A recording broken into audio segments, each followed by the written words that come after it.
Financial stress, loneliness, racism, and violence. These are just some of the issues undocumented immigrants face as they learn to maneuver life in the United States.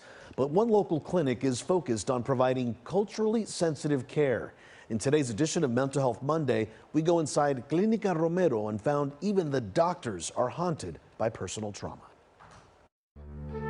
For many immigrants, seeking out a better life comes with a long list of sacrifices, leaving all they've ever known behind, including family, all to flee poverty, violence, and in some cases, persecution. Emeterio Armando Carranza Sosa left El Salvador in January of 1981, while the country was in the middle of a brutal civil war in which more than 75,000 citizens were killed, many by death squads. Los niveles de represión eran bien fuertísimos. The repression was intense and terrible, he says. The dead were in the streets day and night, 24 hours a day. What Sosa saw and experienced was traumatic, and when he arrived in Los Angeles, the nightmares continued. Starting a new life had its challenges. Sosa didn't speak English and says the language barrier created isolation.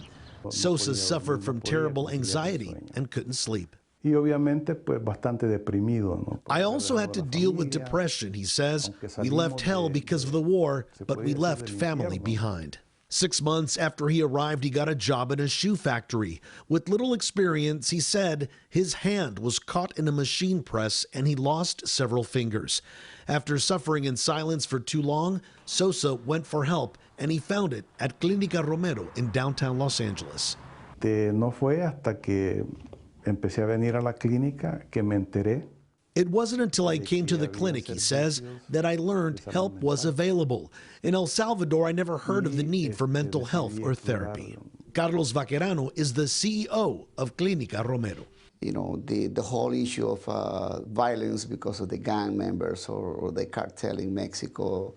But Central America, you know, we had wars in the early 80s, so many of us went through that trauma. And we carried it, you know, that for many years. Vaquerano immigrated 43 years ago and shares his client's trauma. He lost 3 brothers, at least 2 killed by Army death squads. He lost his father when he was 4. And even though it's been decades, we soon saw that the wounds of loss are still very fresh. I had already lost my father when I was 4.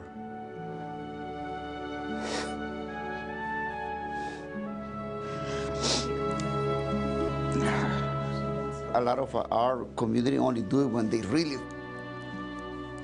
really in a bad shape. And that shouldn't happen.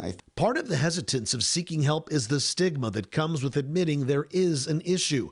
It's something mental health professionals are trying to change, but the COVID pandemic only made things more challenging. Job insecurity. They have financial insecurity, they have transportation insecurity, food insecurity, caregiving insecurity. So what happens is this begins to geometrically multiply on their mental well-being of being able to survive all these challenges that are coming to their mind. How am I going to get through the infectious diagnosis? How am I going to avoid that infection?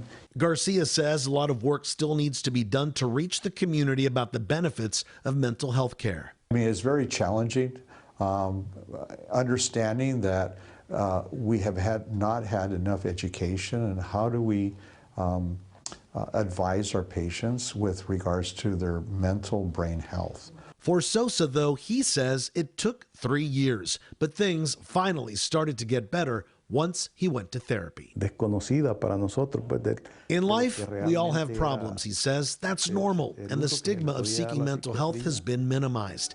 It's definitely helped me. And we need to begin to promote that we not only need a medical home for your physical health, but we need a mental health home. If you or someone you know is in crisis, get help from the Suicide and Crisis Lifeline by calling or texting 988. And it's so good to see that places like Clinica Romero are actually available to people. And that they're seeking out the help too, which is very important. So important. Yeah. What a great story, Juan. Thank you.